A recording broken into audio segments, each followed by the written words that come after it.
ഈ ചരിത്രങ്ങൾ, ചരിത്ര സംഭവങ്ങൾ ഇതൊക്കെ പറയുമ്പോൾ ചിലപ്പോൾ നമുക്ക് ചില തീയതികൾ പിശകിപ്പോകാറുണ്ട്, ചില പേരുകൾ തെറ്റിപ്പോകാറുണ്ട്, അല്ലെങ്കിൽ ചില കാര്യങ്ങൾ ഓർമ്മക്കുറവ് കൊണ്ട് അങ്ങോട്ടും ഇങ്ങോട്ടുമൊക്കെ മാറിപ്പോകാറുണ്ട്. എന്നാൽ 10 പൈസയുടെ വിവരം ചരിത്രത്തിലില്ലാത്ത, അതിനുവേണ്ടി പഠിക്കാൻ മെനക്കെടാത്ത ഒരു മരപ്പോഴൻ ചരിത്രകാരൻ ഇപ്പോൾ രംഗത്തിറങ്ങിയിട്ടുണ്ട്. ആ ചരിത്രകാരൻ മറ്റാരുമല്ല, AP അഹമ്മദ് എന്ന് പറയുന്ന ഒരാളാണ്. പുള്ളിക്ക് ചരിത്രകാരനാവാനുള്ള യോഗ്യതകൾ എന്തൊക്കെയാണെന്ന് വെച്ച് കഴിഞ്ഞാൽ, പൊതുവിൽ ഒരു ധാരണയുണ്ടല്ലോ, കുറച്ച് ഈ മുഖത്ത് രോമമൊക്കെ ഉണ്ടെങ്കിൽ, പിന്നെ ഒരു പ്രത്യേക ശബ്ദ ക്രമീകരണത്തിൽ എന്ന് വരുത്തി പറയാൻ പറ്റുമെങ്കിൽ, പിന്നെ ഒന്ന് ചാരിയിരുന്ന് വീശാൻ പറ്റുമെങ്കിൽ, ഇതൊക്കെയാണ് ചരിത്രകാരന് വേണ്ട യോഗ്യത എന്നാണ് വിശ്വസിക്കുന്നത്. ഇന്നത്തെ കാലത്ത് വിൽപ്പനയുള്ളത് ഇസ്ലാമോഫോബിയ ആണ് എന്നുള്ളത് കൊണ്ടും, അത് ഈ പേര് വെച്ച് പറഞ്ഞാൽ നല്ല പ്രയോജനം കിട്ടുകയും സാമ്പത്തികം കിട്ടുകയും മുഖം എവിടെയെങ്കിലുമൊക്കെ ഒന്ന് കാണിക്കാൻ കഴിയുകയും ചെയ്യുന്നതിനുള്ള ഒരു അവസരമുണ്ട് എന്ന് തിരിച്ചറിഞ്ഞാണ് പണ്ട് മുതലേ ശാസ്ത്ര സാഹിത്യ പരിഷത്തിലൂടെ ചന്ദ്രികയിലെത്തി, മുസ്ലിം ലീഗിലെത്തി, പിന്നെ CPMലൂടെ പുക്കാശയിലെത്തി, പുക്കാശയിൽ നിന്ന് പിന്നെ CPIയിലെത്തി, ഇങ്ങനെ ഭിക്ഷാന്തേഹിയായി അലഞ്ഞു തിരിഞ്ഞ് ഒടുവിൽ ഈ പറയുന്ന സെപ്റ്റിക് ടാങ്കിൻ്റെ സമീപത്തൊരിടം പിടിച്ച ശേഷം ഇങ്ങനെ ഇരുന്ന് മരപ്പോഴത്തരം പറയുക എന്നുള്ളതാണ് പുള്ളിയുടെ പ്രധാനപ്പെട്ട വിനോദം. ഗൾഫിൽ ജോലി ചെയ്യുമ്പോൾ മുറിയിലൊപ്പമുണ്ടായിരുന്നവർ പറയുന്നത് കേട്ടിട്ടുണ്ട്, സമദാനിയായിരുന്നു അന്ന് അദ്ദേഹത്തിൻ്റെ ഒരു ദൗർബല്യം. അതനുകരിച്ച് അദ്ദേഹത്തെപ്പോലെ ആകാനൊക്കെ ആഗ്രഹിച്ച് നേരം പുലരുമ്പോഴും വൈകുന്നേരം വരെ പണിയൊക്കെ എടുത്ത് ജീവിച്ചിട്ട് ഇപ്പോൾ സമദാനിയെ അപരാധം പറഞ്ഞ് ജീവിക്കാനുള്ള ഒരു അവസരം അതുകൊണ്ട് തിന്നുന്നു, അങ്ങനെ തിന്ന് ജീവിക്കുന്നു എന്നുള്ളതാണ് അതിൻ്റെ ഒരു പ്രത്യേകത. ഇപ്പം ഞാനിതൊക്കെ പറയാൻ കാരണം എന്താണെന്ന് ചോദിച്ചാൽ, നമ്മുടെ ABC ചാനലിലെ ഏറ്റവും ബെസ്റ്റ് പാചകക്കാരൻ നമ്മുടെ സുനിൽ വടയാർ ആയിരുന്നു. അദ്ദേഹം അവിടെ നിന്ന് പോയതിന് ശേഷം അത്രയും വിഭവസമൃദ്ധമായ ഒന്നും അതിനുള്ളിൽ നടക്കുന്നില്ല. അപ്പോഴാണ് വലിയ ചരിത്രകാരനായി ചമയുകയും തീർത്തും മരപ്പോഴത്തരം മാത്രം പറയുകയും ചെയ്യുന്ന AP അഹമ്മദിനെ പോലെ ഒരാളിനെ കൊണ്ടുവന്നിരുത്തി അതിനകത്ത് ഇൻ്റർവ്യൂ നടത്തിയത്. ഇൻ്റർവ്യൂവിൻ്റെ ഇഷ്ടവിഷയം എല്ലാ കാലത്തും എന്ന് പറഞ്ഞാൽ, ആ പേര് കേട്ട കാലം മുതൽ ഇപ്പോൾ വർഷങ്ങളേറെ കഴിഞ്ഞെങ്കിലും ഇപ്പോഴും ആളുകൾക്ക് കൗതുകവും ആവേശവുമുള്ള ഒരു ചരിത്ര പുരുഷനാണല്ലോ ടിപ്പു സുൽത്താൻ. അപ്പോൾ ടിപ്പു സുൽത്താനെക്കുറിച്ച് പറയാൻ ആരെ കിട്ടും എന്ന് ചോദിച്ചപ്പോൾ, ഇതുപോലൊരു മരപ്പോഴനെ കിട്ടിയാൽ ഇതുപോലെ എന്തെങ്കിലുമൊക്കെ മരപ്പോഴത്തരം അതിലൂടെ പറയും, അതൊക്കെ ചരിത്രമായി ആളുകൾ വായിക്കും എന്ന് വിചാരിച്ചാണ് പുള്ളിയെ കൊണ്ടിരുത്തിയിരുന്നത്. പുള്ളിയുടെ കുറേ സാധനം 10-45 മിനിറ്റ് ഇതിനകത്ത് പറയുന്നുണ്ട്. എല്ലാം കൂടെ കേൾപ്പിക്കുക അസാധ്യമാണ്. പുള്ളി തുടങ്ങുന്നത് ഇവിടെ നിന്നാണ്. എന്നിട്ട് അതിൽ പറയുന്ന നട്ടാൽ കുരുക്കാത്ത പച്ച കള്ളങ്ങൾ, യാതൊരു നീതീകരണവുമില്ലാത്ത വെറുതെ പേരുകൾ പറഞ്ഞ്, എന്ന് പറഞ്ഞാൽ ഇത് അദ്ദേഹത്തിൻ്റെ ആരെങ്കിലും കാണുന്നുണ്ടെങ്കിൽ അദ്ദേഹത്തിനോ അദ്ദേഹത്തിൻ്റെ മക്കൾക്കോ ഭാര്യയ്ക്കോ അറിയാവുന്നവർക്കോ അയച്ചു കൊടുക്കണം. എന്ന് പറഞ്ഞാൽ ഒരു 10ാം ക്ലാസ്സിൽ പഠിക്കുന്ന വിദ്യാർത്ഥിക്ക് പോലും വായിച്ചാൽ മനസ്സിലാവുന്ന വിവരങ്ങൾ, ശുദ്ധ അബദ്ധങ്ങൾ, വെറും മരപ്പോഴത്തരം, വെറും കള്ളങ്ങൾ, കുറച്ചുകൂടി കടത്തി പറഞ്ഞാൽ ചരിത്രമെന്ന പേരിൽ പോക്രിത്തരങ്ങൾ പറയുന്ന ഒരു സംഭവമാണ് ഈ അഭിമുഖം. അതിലെ ഒരു ഭാഗം കേൾക്കാം, കേട്ടോളൂ. മൈസൂർ ഒരു ഹിന്ദു ഭൂരിപക്ഷ രാജ്യമാണ്. ആ രാജ്യത്തെ ഡിണ്ടിഗൽ പ്രദേശത്തെ ഒരു പ്രാദേശിക സേനാനി മാത്രമായിരുന്നു ഹൈദരാലി. ആ ഹൈദരാലി വളരെ സമർത്ഥമായി വന്നിട്ട് മഹാരാജാവിനെ, സ്വന്തം യജമാനെ തോൽപ്പിച്ചിട്ടാണ് അധികാരം പിടിച്ചെടുക്കുന്നത്. അധികാരം പിടിച്ചെടുക്കുമ്പോൾ രാജാവ് മാത്രമേ പോയിട്ടുള്ളൂ, ബാക്കി ഉദ്യോഗസ്ഥന്മാരും ആ ഭരണകൂടം മുഴുവൻ ഹിന്ദുക്കളാണ്. വഴി കടുത്ത ബുദ്ധിമാന്മാരായ ബ്രാഹ്മണന്മാരാണ്. ഇതാണ് അയാളുടെ സ്റ്റേറ്റ്മെൻറ്റ്. ഇവിടെ മുതലാണ് പുള്ളി ഈ വീഡിയോയിൽ കള്ളങ്ങളുടെ ഒരു കൂമ്പാരം പറഞ്ഞു വെക്കുന്നത്. കള്ളങ്ങളുടെ കൂമ്പാരം എന്ന് പറഞ്ഞാൽ മുഴുവൻ കള്ളത്തരങ്ങൾ. ആ കള്ളത്തരത്തിൽ വെറും നക്കാപ്പിച്ച കാശിന് വേണ്ടി ഇതുപോലെ പറഞ്ഞൊപ്പിച്ച നുണകളുടെ ഒരു കൂമ്പാരമുണ്ട്. അതിൽ കുറച്ചെണ്ണമാണ് ഞാൻ നിങ്ങളുടെ മുന്നിൽ പറയാമെന്ന് വിചാരിച്ചത്. അതിൽ ഒന്നാമത്തെ പുള്ളി പറയുന്നത്, ദിണ്ടിഗൽ പ്രദേശത്തെ ഒരു സാധാരണ സൈനികൻ മാത്രമായിരുന്നു ഹൈദരാലി എന്നാണ് പറയുന്നത്. അഹമ്മദ്, അത് ഏത് പുസ്തകത്തിലാണ് അഹമ്മദ് വായിച്ചത് അദ്ദേഹം ഒരു സാധാരണ സൈനികനായിരുന്നുവെന്ന്?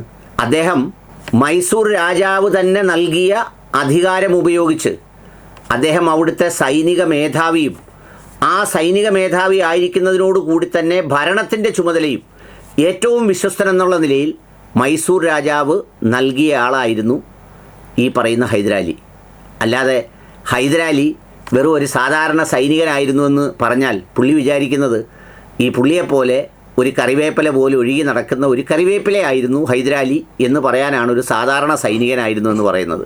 സത്യത്തിൽ എന്തൊരു കള്ളവും എന്തൊരു ചരിത്രത്തിലെ പിന്നെ എന്താ പറയുന്നത് അറിവില്ലായ്മയുടെ ലക്ഷണവുമാണ് അദ്ദേഹത്തിൻ്റെ ഈ വർത്തമാനം. ഇനി രണ്ടാമത്തെ കള്ളം. ഹൈദരലി ദിണ്ടികളിൽ നിന്ന് വന്ന് സ്വന്തം യജമാനനായ മഹാരാജാവിനെ തോൽപ്പിച്ചിട്ടാണ് അധികാരം പിടിച്ചെടുക്കുന്നത്.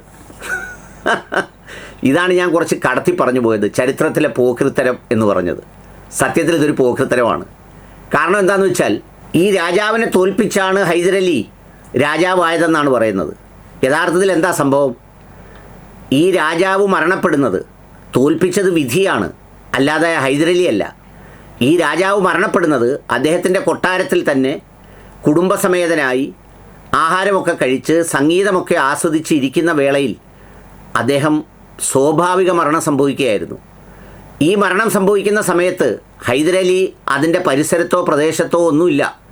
അദ്ദേഹം പോണ്ടിച്ചേരിയിലോ ഹൈദരാബാദിലോ മറ്റോ ആണ് ആ സന്ദർഭത്തിൽ ഉണ്ടായിരുന്നത്. അദ്ദേഹത്തെ കുടുംബമാണ് വിളിച്ചു വരുത്തുന്നത്. അങ്ങനെ വിളിച്ചു വരുത്തിയിട്ട് എന്താ ചെയ്യുന്നത്? അദ്ദേഹത്തിൻ്റെ ഭാര്യ, കാരണം ഈ രാജാവിന് മക്കളില്ല, അദ്ദേഹത്തിൻ്റെ ഭാര്യ അതായത് അമ്മ മഹാറാണി പറഞ്ഞു, ഈ പറഞ്ഞതുപോലെ അങ്ങ് രാജാവാകണം, മൈസൂർ രാജാവിന് പകരം രാജ്യത്തെ നയിക്കേണ്ടത് അങ്ങാണ് എന്ന് പറഞ്ഞാണ് ഹൈദരലിയെ ആ സ്ഥാനത്ത് അവരോധിക്കുന്നത്. അങ്ങനെ ആ സ്ഥാനം നൽകിയപ്പോൾ പോലും ഹൈദരലി ചെയ്തതെന്താ? രാജാവിന് മക്കളില്ലെങ്കിലും രാജാവിൻ്റെ സഹോദരിമാരുടെ മക്കളെ എല്ലാവരെയും ഒരിടത്ത് വിളിച്ചു കൂട്ടിയിട്ട് അദ്ദേഹം അവർക്കിടയിൽ ഏറ്റവും മിടുക്കൻ ആരാണെന്ന് കണ്ടെത്തുന്നതിന് ഒരു ചെറിയ മത്സരമൊക്കെ നടത്തി. അങ്ങനെ ഒരു മത്സരം നടത്തി യശ്വന്ത് റാവു ഒഡയാർ എന്ന് പറയുന്ന അദ്ദേഹത്തിൻ്റെ മകൻ ലക്ഷ്മൺ റാവു എന്ന് പറയുന്ന 10 വയസ്സുകാരനെ ഒരു രാജാവായി പ്രതീകാത്മകമായി ഹൈദരാലി പ്രഖ്യാപിച്ചു. എന്നിട്ട് പറഞ്ഞു, അദ്ദേഹം മുതിർന്ന് വളർന്ന് വലുതാകുന്നതുവരെ ഞാൻ ഒരു കാവൽക്കാരനായി ഈ രാജാവിൻ്റെ പദവി വഹിച്ചുകൊള്ളാം എന്ന് ആ കുടുംബത്തിൻ്റെ മുഴുവൻ അനുവാദത്തോടുകൂടി സമ്മതത്തോടുകൂടി അഭ്യർത്ഥന പ്രകാരമാണ് ഈ ഹൈദരലി മൈസൂർ രാജഭരണം പ്രതീകാത്മകമായെങ്കിലും നടത്തുന്നത്. അല്ലാതെ രാജാവിനെ തോൽപ്പിച്ച് കൊന്നു എന്നൊക്കെ പറഞ്ഞാൽ എന്തോ അഹമ്മദ് ഈ പറയുന്നത്? അഹമ്മദിനെ ആരാ വായിച്ചു തന്നത്? അഹമ്മദ് ഏത് അവയവം കൊണ്ടാണ് അതിലെ ആ പുസ്തകത്തിലേക്ക് നോക്കിയത്? ഇരുന്നങ്ങ് തള്ളുക ചാനലിനകത്തിരുന്ന്. ഇതാണ് രണ്ടാമത്തെ കള്ളം. പിന്നെ അതിൽ പറയുന്നത് എന്തുകൊണ്ടാണ് ഈ ഹിന്ദു മന്ത്രിമാരൊക്കെയും ഇങ്ങനെ വന്നത് എന്നുള്ളതിന് കാരണം പറയുന്നത്, രാജാവ് മരിച്ചെങ്കിലും ബുദ്ധിമാന്മാരായ ബാക്കി എല്ലാവരും കൂടെ ഉണ്ടായിരുന്നു, അവരെ അകറ്റുന്നത് ബുദ്ധിയല്ലെന്ന് കണ്ടുകൊണ്ടാണ് ഹൈദരാലി അവരെയൊക്കെ തുടർന്നത് എന്നാണ് പറയുന്നത്. എന്ത് നുണയാ അഹമ്മദ് ഈ പറയുന്നത്? എന്നിട്ട് പറയാണ് മൈസൂർ രാജാവിൻ്റെ പ്രധാനമന്ത്രി പൂർണ്ണയ്യയായിരുന്നു. എന്ത് പൂർണ്ണയ്യയാ? നഞ്ചരാജായിരുന്നു മൈസൂർ രാജാവിൻ്റെ പ്രധാനമന്ത്രി. ഫിനാൻസ് മിനിസ്റ്റർ ആകട്ടെ ദേവരാജ് എന്ന് പറയുന്ന മനുഷ്യനുമാണ്, അല്ലാതെ പൂർണ്ണയ്യ അല്ല. നഞ്ചിരാജും ദേവയ്യയുമാണ് ആ ചുമതലയിൽ ഉണ്ടായിരുന്നത്. ആ സ്ഥാനത്തേക്ക് പൂർണ്ണയ്യ വരുന്നത് ഹൈദരാലി കൊണ്ടുവരുന്നതാണ്. ഹൈദരാലി എന്തിനാണ് കൊണ്ടുവരുന്നത്? ഹൈദരാലിയുടെ ചെറുപ്പം മുതൽ ഹൈദരാലിക്ക് വേണ്ട ഉപദേശങ്ങൾ കൊടുക്കുകയും അദ്ദേഹത്തിൻ്റെ വഴികാട്ടിയും ഒക്കെയായിരുന്നു പൂർണ്ണയ്യ. അങ്ങനെ ഹൈദരാലി പൂർണ്ണ സമ്മതത്തോടെയും ഇഷ്ടത്തോടെയും രാജകുടുംബത്തിൻ്റെ അനുവാദത്തോടെയും കൊണ്ടുവന്നതാണ് പൂർണ്ണയ്യയെ. അല്ലാതെ അഹമ്മദ് പറയുന്നത് പോലെ അവിടെ അങ്ങ് ഇരുന്നതൊന്നുമല്ല. ഫിനാൻസ് മിനിസ്റ്റർ ആയിരുന്ന ദേവരാജ്, മഹാരാജാവിൻ്റെ ഫിനാൻസ് മിനിസ്റ്റർ ആയിരുന്ന ദേവരാജിന് പകരം കൃഷ്ണറാവു എന്ന് പറയുന്ന ആളിനെ നിയമിക്കുന്നതും ഇതേ ഹൈദരലി തന്നെയാണ്. അതും അവിടെ ഉണ്ടായിരുന്നവരല്ല. ഇതൊക്കെ നിയമിക്കുന്നത് ഹൈദരലി എന്ന് പറയുന്ന ആ രാജപദവി വഹിക്കുന്ന പുതിയതായി വന്ന ഹൈദരലി തന്നെയാണ്. ഈ നഞ്ചിരാജിനെയും ദേവരാജിനെയും മാറ്റിയതെങ്ങനെയാ അഹമ്മദ്? അവർ രണ്ടുപേരും സഹോദരന്മാരായിരുന്നു. അവർ പക്ഷേ അവരുടെ നടപടികൾ കൊണ്ട് ലക്ഷക്കണക്കിന് രൂപയുടെ, അന്നത്തെ കാലത്ത് ലക്ഷക്കണക്കിനെന്ന് പറയുമ്പോൾ ഇന്ന് പരശതം കോടി രൂപയുടെ വരും, അത്രയും രൂപയുടെ നഷ്ടം ഖജനാവിന് സംഭവിച്ചു. അത് രാജാവ് കണ്ടുപിടിച്ചതിനെ തുടർന്ന് അവർ രണ്ടുപേരും രാജിവെച്ചു. ആ രാജിക്കത്ത് മൈസൂർ രാജാവിന് കൊണ്ട് കൊടുക്കുകയും ചെയ്തു. മൈസൂർ രാജാവാണ് അവരുടെ രാജി വാങ്ങിച്ചത്. അത് വാങ്ങിച്ചിരിക്കുമ്പോഴൊക്കെയാണ് അദ്ദേഹം വീട്ടിൽ വെച്ച് ഈ സംഗീതം ആസ്വദിച്ചുകൊണ്ടിരിക്കെ കുഴഞ്ഞു വീണ് മരിച്ചത്. അല്ലാതെ അഹമ്മദ് പറയുന്നത് പോലെ ആരെങ്കിലും അവിടെ വന്ന് യുദ്ധം ചെയ്ത് മൈസൂർ രാജാവിനെ തോൽപ്പിച്ച് പിടിച്ചെടുത്തു എന്നൊക്കെ പറയുന്നത് ഞാൻ ആവർത്തിച്ച് പറയുന്നില്ല. ഈ മൈസൂർ രാജാവിൻ്റെ ഹൈദരലി വരുന്നതിന് മുമ്പ് സേനാധിപൻ അതും ഒരു മുസ്ലിമായിരുന്നു. ആ മുസ്ലിമിന് പകരമാണ് പിന്നീട് ഹൈദരലിയെ മഹാരാജാവ് നിയമിക്കുന്നത്. എന്നാൽ മഹാരാജാവ് മരിച്ചതിന് ശേഷം ഹൈദരലി കൊണ്ടുവന്ന സേനാനായകന്മാരുടെ പേരെന്തെന്നറിയോ? അത് ശ്രീപത് റാവുവും ഹരിസിംഗുമാണ്. ശ്രീപത് റാവു, ഹരിസിംഗ് ഇവരെ രണ്ടുപേരെയും കൊണ്ടുവന്നത് ഹൈദരാലിയാണ്. പക്ഷേ അഹമ്മദിനും കേൾക്കുന്നവർക്കും ഇന്നത്തെ കാലത്തെ വിദ്വേഷ സംഖ്യകൾക്കും ഈ ചരിത്രത്തെ ഒന്ന് എന്താ പറയുന്നത് മുസ്ലിം വിരുദ്ധവൽക്കരിക്കുന്നതിൻ്റെ ഭാഗമായാണ് വളരെ ക്രൂരനായ ഒരു ഹൈദരാലിയെ സൃഷ്ടിച്ചിട്ട് കച്ചിയും പിണ്ണാക്കൂടെ കലക്കി വെച്ചു കൊടുക്കുമ്പോൾ പശുക്കൾ വന്ന് കാടി കുടിക്കുന്നത് പോലെ അഹമ്മദിനെ കൊണ്ടുവന്ന് ഇരുത്തി ഈ പോഴ വർത്തമാനം പറയിക്കുന്നത്. പിന്നെ അഹമ്മദ് പറയുന്ന അഞ്ചാമത്തെ നുണയാണ് ഈ ഹിന്ദു ക്ഷേത്രങ്ങളെയും മറ്റുള്ളവയെയും ഒക്കെ ആക്രമിച്ചു എന്നിട്ട് പറയാണ് മൈസൂറിലുള്ള അകത്തുള്ള ക്ഷേത്രങ്ങളെ ഒന്നും ചെയ്തില്ല, അതിനെയൊക്കെ സംരക്ഷിച്ചിട്ട് പുറത്തുള്ള ക്ഷേത്രങ്ങളെയെല്ലാം ആക്രമിച്ചു. അഹമ്മദേ, ഗുരുവായൂർ അമ്പലത്തിന് ഗ്രാൻഡ് കൊടുത്തതാരാ? ടിപ്പു സുൽത്താനല്ലേ? ഈ അഹമ്മദ് പറഞ്ഞതനുസരിച്ചാണെങ്കിൽ മൈസൂരിനകത്തല്ലല്ലോ ഗുരുവായൂർ അമ്പലം ഉള്ളത്. ഗുരുവായൂർ അമ്പലത്തിന് ഭൂമി കൊടുത്തതാരാ? പാലക്കാട് കോട്ടയ്ക്കകത്ത് അമ്പലം നിർമ്മിച്ചതാരാ? അതുപോലെ എത്രയോ ക്ഷേത്രങ്ങൾക്ക് സ്ഥലവും സമ്പത്തും ഈ മൈസൂരിന് പുറത്തുള്ള ക്ഷേത്രങ്ങൾക്ക് കൊടുത്തതാരാ? ടിപ്പു സുൽത്താനല്ലേ? അല്ലാതെ അഹമ്മദിൻ്റെ വേറെ ആരെങ്കിലും ആണോ? എന്ത് എന്ത് എന്ത് നുണയാണ് ആരെങ്കിലും ഒരു വേദി തരുമ്പോൾ വന്നിരുന്ന് ഈ പറയുന്ന അറിവില്ലെങ്കിൽ ഇതിനെക്കുറിച്ചൊന്നും അറിവില്ലെന്ന് പറയണം, അല്ലെങ്കിൽ പറയണം അവർ ചെലവിന് തന്നുകൊണ്ട് ഇരുത്തിയേക്കുകയാണ്, അതുകൊണ്ട് ഞാൻ ഇതെല്ലാം പറയുന്നു എന്നുള്ളതേ ഉള്ളൂ എന്നൊരു ആമുഖം പറഞ്ഞിട്ട് വേണ്ടേ ഈ ചരിത്രമൊക്കെ പറയാൻ. പിന്നെ ആ അഭിമുഖത്തിൽ പറയുന്ന മറ്റൊരു കള്ളം, ടിപ്പു സുൽത്താൻ ഹൈദരാലിയിൽ നിന്ന് വ്യത്യസ്തമായി ഫ്രഞ്ചുകാരുമായി സഖ്യത്തിൽ ഏർപ്പെട്ടു. അതിൻ്റെ ചരിത്രപരമായ അവസ്ഥ എന്താ? ഫ്രഞ്ചുകാരുമായി സഖ്യത്തിലല്ല ഏർപ്പെട്ടത്, ഫ്രഞ്ചുകാരുമായി കരാറിലാണ് ഏർപ്പെട്ടത്. സൈനിക ഉപകരണങ്ങൾ വാങ്ങാൻ, അത്തരം കാര്യങ്ങൾക്കൊക്കെ വേണ്ടി. എന്തിനാ കരാറിൽ ഏർപ്പെട്ടത്? ഹൈദരാബാദ് നവാബും ബ്രിട്ടീഷ് സർക്കാരുമായി ചേർന്ന് അവർ രണ്ടുപേരും കൂടി തുല്യമായി പങ്കെടുത്തുകൊണ്ട് മൈസൂർ രാജ്യം ആക്രമിക്കാൻ വരുന്നുവെന്നും ടിപ്പു സുൽത്താനെ തോൽപ്പിക്കാൻ വരുന്നു എന്നും അറിഞ്ഞപ്പോൾ സ്വാഭാവികമായി അവരുടെ സൈനിക ശക്തിയെ വെല്ലുവിളിക്കാൻ ഫ്രഞ്ചുകാരുമായി സൈനിക കരാറുണ്ടാക്കി അവരെ കയ്യിൽ നിന്ന് ആയുധങ്ങൾ വാങ്ങി. അതൊരു മികച്ച പോരാളിയുടെയും രാജ്യതന്ത്രജ്ഞൻ്റെയും തീരുമാനമാണ്. അല്ലാതെ ഇന്നത്തെ ഇന്ത്യയുടെ ഒരു കാഴ്ചപ്പാടിൽ നിന്നുകൊണ്ട് രാജ്യദ്രോഹകരമായ സംഗതി എന്നൊക്കെ എ.പി. അഹമ്മദ് എന്ത് ന്യായത്തിലാണ് വാദിക്കുന്നത്? തിരുവനന്തപുരത്തെ പാളയം പള്ളിയും അതിൻ്റെ അപ്പുറത്തെ ഗണപതി ക്ഷേത്രവും ഉണ്ടായത് എങ്ങനെയാണെന്നറിയുമോ അഹമ്മദിന്? ചരിത്രം. ഇതുപോലെ തന്നെ തിരുവനന്തപുരത്തെ രാജാവ് ഈ പറയുന്ന ടിപ്പു അവിടെ നിന്ന് വരുന്നുണ്ട് എന്നറിഞ്ഞുകൊണ്ട് ഈ ഹൈദരാബാദ് നവാബിനെയും അതോടൊപ്പം തന്നെ ബ്രിട്ടീഷ് പട്ടാളത്തെയും എവിടെ ഇറക്കി? തിരുവനന്തപുരം സംരക്ഷിക്കാൻ ഇറക്കി. അവിടുത്തെ അതിനകത്തുണ്ടായിരുന്ന ആളുകൾക്ക് പ്രാർത്ഥിക്കാൻ വേണ്ടിയാണ്, സൈനികർക്ക് പ്രാർത്ഥിക്കാൻ വേണ്ടിയാണ് ഈ പാളയത്ത് പള്ളി ഉണ്ടായതും അതിൻ്റെ തൊട്ടപ്പുറത്ത് തന്നെ ഒരു അമ്പലം ഉണ്ടായതും.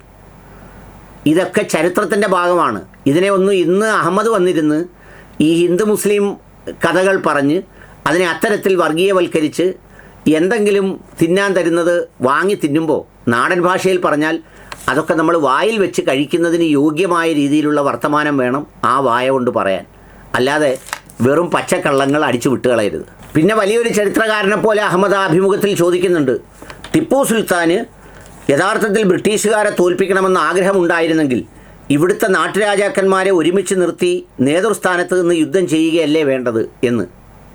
അതുതന്നെയല്ലേ അഹമ്മദ് അയാൾ ചെയ്തത്? അയാൾ എല്ലാ നാട്ടുരാജാക്കന്മാരെയും നിലനിർത്തിയല്ലേ മുന്നോട്ട് പോയത്? പാലക്കാട്ട് നായർക്ക് ക്ഷത്രിയ പദവി നൽകി അയാളെ എല്ലാ തരത്തിലും പ്രോത്സാഹിപ്പിച്ച് മുന്നിൽ നിർത്തിയത് ആരാ? ഇതേ പാലക്കാട് രാജാവ് കത്തെഴുതിയതുകൊണ്ടല്ലേ ഹൈദർ കേരളത്തിലേക്ക് വരുന്നത്. അപ്പം നാട്ടുരാജാക്കന്മാരാരായിരുന്നു ശത്രുക്കൾ? നാട്ടുരാജാക്കന്മാരെ പലരെയും പിന്നീട് ബ്രിട്ടീഷുകാർ കപ്പം പിരിക്കാനുള്ള അവസരം കൊടുക്കാം, അല്ലെങ്കിൽ ഇന്ന സ്ഥലത്തുനിന്ന് പിരിപ്പിക്കാം, അതിൻ്റെ കാശ് നിങ്ങൾ എടുത്തോ എന്നൊക്കെ പറഞ്ഞ് തൽക്കാലം ടിപ്പുവിനെ തോൽപ്പിക്കാൻ വേണ്ടി കൂടെ നിർത്തി. ടിപ്പുവിനെ തോൽപ്പിച്ച ശേഷം പിന്നീട് ഈ നാട്ടുരാജാക്കന്മാരെയൊക്കെ എന്താ ചെയ്തത്? അതൊന്നും അഹമ്മദിന് അറിയില്ലേ? അപ്പം നാട്ടുരാജാക്കന്മാരുമായിട്ടല്ല ഈ പറയുന്ന ടിപ്പു സുൽത്താൻ യുദ്ധം ചെയ്തത്. നാട്ടുരാജാക്കന്മാർ കൂടെ നിൽക്കുന്നവരെ എല്ലാം കൂടെ നിർത്തിയാണ് അദ്ദേഹം മുന്നോട്ട് പോയത്. അതിനുള്ളിൽ ജാതിയും മതവും ഒന്നും ടിപ്പു സുൽത്താൻ നോക്കിയതുമില്ല. പിന്നെ ഒരു സ്റ്റേറ്റ്മെൻറ്റ് പറയുന്നുണ്ട് ഹിന്ദുക്കളെ സംരക്ഷിക്കാൻ വേണ്ടി. ഞാൻ പറഞ്ഞില്ലേ അഹമ്മദിൻ്റെ ഇപ്പോൾ പ്രധാനപ്പെട്ട വിനോദം, ഞാൻ നേരത്തെ പറഞ്ഞ പല വഴികളിലൂടെ സഞ്ചരിച്ച് അവിടെ ഒന്നും സ്വന്തം വ്യക്തിത്വത്തെ അടയാളപ്പെടുത്താനോ ആരും കാൽക്കാശിന് വിലയോ നൽകാത്തതുകൊണ്ട് വന്ന് ഈ പാളയത്തിലിരുന്നുകൊണ്ട് പറയുകയാണ്, ടിപ്പു സുൽത്താൻ ഹിന്ദുക്കളെ ഭരിക്കുന്ന രാജ്യങ്ങളെയാണ് ആക്രമിച്ചതെല്ലാം. ഞാൻ പിന്നെയും ചോദിച്ചു പോവുക, ഏത് അവയവം കൊണ്ടാണ് ചരിത്രം വായിച്ചത്? ടിപ്പു സുൽത്താൻ ഏറ്റവും കൂടുതൽ യുദ്ധം ചെയ്തത് ഹൈദരാബാദ് നവാബുമായിട്ടാണ്. നവാബിൻ്റെ പേരെന്തോ ചെല്ലപ്പൻ പിള്ളയെന്നാണോ, അതോ തങ്കണ്ണായോ, അതോ ബ്രഹ്മണ്ണായോ, എന്തോ അഹമ്മദ് വിചാരിച്ചിരിക്കുന്നത്? ഈ നവാബാണ് ബ്രിട്ടീഷുകാരുമായി ചേർന്ന് പിന്നീട് ഇദ്ദേഹത്തെ തോൽപ്പിക്കാനായി വന്നതും എല്ലാമെല്ലാം. ശ്രീരംഗപട്ടണം ബ്രിട്ടീഷുകാർ ആക്രമിച്ചതുകൊണ്ടാണ് ടിപ്പു പിന്നെ തിരിച്ച് ശ്രീരംഗപട്ടണത്തേക്ക് പോകുന്നത്. അന്നാണ് ഞാൻ നേരത്തെ പറഞ്ഞതുപോലെ തിരുവനന്തപുരത്ത് രാജ്യം പിടിച്ചെടുക്കുമെന്നും പറഞ്ഞ് വന്ന് നവാബിൻ്റെ നേതൃത്വത്തിലാണ് വന്ന് ഇതൊക്കെ പ്രതിരോധിച്ചത്. അന്നൊന്നും ഈ പറയുന്ന ജാതിയും മതവും തർക്കങ്ങളും ഒന്നുമില്ലായിരുന്നു. പിന്നെ അഹമ്മദിൻ്റെ തരത്തിലുള്ള ഈ വിദ്വേഷികൾ, വ്യത്യസ്ത പേരുകളിൽ ഇറങ്ങിയ വിദ്വേഷികളാണ് ബ്രിട്ടീഷുകാരോടുകൂടി ഇന്ത്യയെ മുസ്ലിങ്ങളെന്നും ഹിന്ദുക്കളെന്നും ബ്രാഹ്മണരെന്നും അല്ലാത്തവരെന്നും അതോടൊപ്പം തന്നെ വെജിറ്റേറിയനെന്നും നോൺ വെജിറ്റേറിയനെന്നും ഒക്കെ തിരിച്ചത്. അല്ലാതെ ഏറ്റവും കൂടുതൽ ടിപ്പു സുൽത്താൻ യുദ്ധം ചെയ്തത് ഹൈദരാബാദ് നവാബുമായിട്ടാണ്. അത് അക്ഷരത്തെറ്റില്ലാതെ എവിടെങ്കിലും വായിച്ച് പഠിക്കണം അഹമ്മദ് ഇങ്ങനെ ഇരുന്ന് പറയാൻ. പിന്നൊരു വലിയ ചരിത്രം അദ്ദേഹം പറയുന്നു. ചരിത്രകാരന്മാരായ ഷേഖ് അലിയും മുഹീബുൽ ഹസനും ഇത് എഴുതി വെച്ചിട്ടുണ്ടത്രേ എന്ന് MGS നാരായണൻ പറഞ്ഞു. എന്ന് പറഞ്ഞാൽ കേരളത്തിൽ MGS നാരായണനെ കാണാൻ പോയ ഒരാൾ ഇയാൾ മാത്രമേ ഉള്ളൂ, അഹമ്മദ് മാത്രമേ ഉള്ളൂ.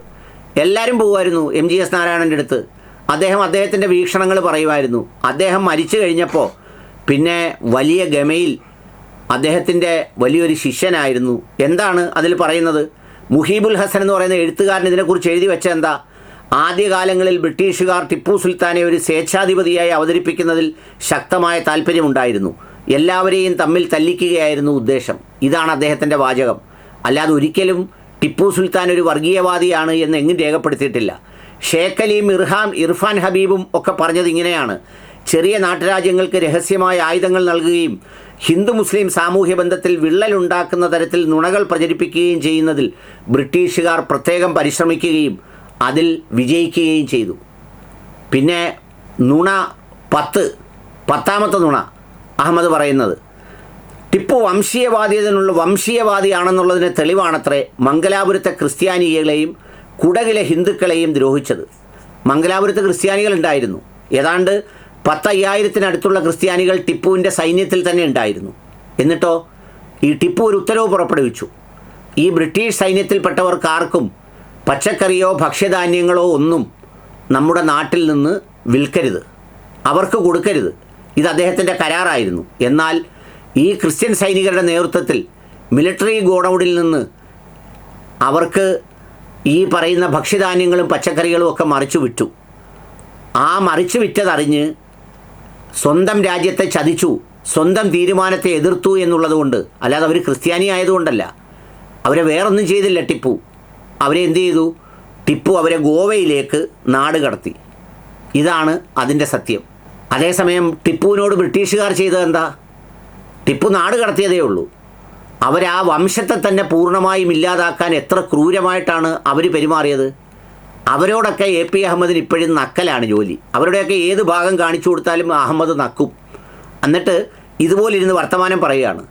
പിന്നെ കുടകിലെ ഹിന്ദുക്കൾ മുഴുവൻ ടിപ്പുവിൻ്റെ കൂടെ ആയിരുന്നു അഹമ്മദ്. പക്ഷേ ബില്ലുവർ എന്ന് പറയുന്ന ഒരു വിഭാഗം ഉണ്ടായിരുന്നു. അവരെ പറഞ്ഞിരുന്നത് ക്രിമിനൽ ട്രൈബ്സ് എന്നാണ് പറഞ്ഞത്, ചരിത്രത്തിൽ രേഖപ്പെടുത്തിയിരുന്നത്. പിന്നീടാണ് അവരെ അതിൽ നിന്നൊക്കെ നമ്മൾ സ്വാതന്ത്ര്യം കിട്ടി 50-ലൊക്കെ എത്തിയപ്പോൾ അവർക്ക് റിഫോർമേഷനൊക്കെ വരുത്തിയാണ് മാറ്റിയത്. അവർ വലിയ ഒരു, നമ്മൾ ഇന്നത്തെ കാലത്ത് പറയുന്ന പോലെ ഒരു മാഫിയ സംഘം പോലെ ഒരു ഗുണ്ടാ സംഘമായിരുന്നു. അവരെന്താ ചെയ്തത്? ഈ ബില്ലുവർ ബ്രിട്ടീഷ് റെജിമെൻറ്റിൽ ചേർന്നു. ബ്രിട്ടീഷുകാർ കാശ് കൊടുത്ത് ചേർത്തു. എന്നിട്ട് ടിപ്പുവിനെ ആക്രമിക്കാൻ ഒളിപ്പോര് നടത്തി മൈസൂർ രാജ്യത്തെ. അങ്ങനെ ആക്രമിക്കാൻ ഒളിപ്പോര് നടത്തിയപ്പോൾ ആ മൈസൂർ രാജ്യത്തെ ആക്രമിക്കാൻ വന്നവർക്കെതിരെ ടിപ്പു യുദ്ധം ചെയ്തു, ബില്ലുവരെ തോൽപ്പിച്ചു. അല്ലാതെ അത് ഹിന്ദുക്കൾക്കെതിരല്ല. ബില്ലുവർ എന്ന് പറയുന്ന ഒരു വിഭാഗത്തെ ഉപയോഗിച്ച് നടത്തിയ പോരാട്ടമാണ്. ഇന്നിപ്പോൾ മാവോവാദികൾ എന്ന് പറഞ്ഞ് പല സ്ഥലത്തും പല പോരാട്ടങ്ങൾ നടക്കുന്നില്ലേ? സർക്കാരിൻ്റെ സൈന്യം അവരോട് ഏറ്റുമുട്ടുന്നില്ലേ? ആ കൊല്ലപ്പെടുന്നവരെ ഹിന്ദു എന്നാരെങ്കിലും പറയാറുണ്ടോ? ഒരു രാജ്യത്തിനോട് യുദ്ധം പ്രഖ്യാപിച്ച് വന്നവരാണവർ. ഇങ്ങനെയൊക്കെ ചെയ്ത ആളിനെയാണ്, അല്ലെങ്കിൽ ഈ പറയുന്നത് പോലെ ചെയ്ത ആളിനെയാണ് വലിയ വംശീയവാദിയായിട്ട് ചിത്രീകരിക്കുന്നത്. കേരളത്തിലെ ഈ സ്ഥലങ്ങൾ പലതും ടിപ്പു തൻ്റെ പടയോട്ട കാലത്ത് പിടിച്ചെടുത്തിട്ട് അത് ഭരിക്കാൻ ചുമതലപ്പെടുത്തിയിരുന്നത് മദ്ദണ്ണ എന്ന് പറയുന്ന ഒരു ബ്രാഹ്മണനെ ആയിരുന്നു, അല്ലാതെ ഏതെങ്കിലും പള്ളിയിലെ മുല്ലാക്കന്മാരെയൊന്നും ആയിരുന്നില്ല. അപ്പോൾ അത്രമേൽ രാജ്യസ്നേഹിയും അയാളുടെ രാജ്യത്തോട് കൂറുമുള്ള വളരെ കരുത്തുറ്റ ഒരാളായിരുന്നു ടിപ്പു സുൽത്താൻ. ആ ടിപ്പു സുൽത്താൻ്റെ പല വേർഷൻസ് പിന്നീട് പലതുമൊക്കെ എഴുതി പിടിപ്പിച്ചിട്ടുണ്ട്. എന്നാൽ ഒരു സത്യവുമില്ലാത്ത കള്ളം ഇയാളൊരു പേരും വെച്ച് മുഖത്ത് കുറച്ച് പൂടയും വെച്ച് ഇതുപോലെ വന്നിരുന്ന് തള്ളി അപരാധം പറഞ്ഞ് വല്ലവൻ്റെ നക്കാപ്പിച്ച കാശിന് വേണ്ടി ഇങ്ങനെ ചരിത്രം പറഞ്ഞ് വലിയ ചരിത്രകാരനായിട്ട് നടക്കരുത്. വേറെന്തെങ്കിലും പണിക്ക് പോകണം. അതാണ് ഏറ്റവും യോജിച്ചത്, അല്ലാതെ ചരിത്രം പറച്ചിലല്ല.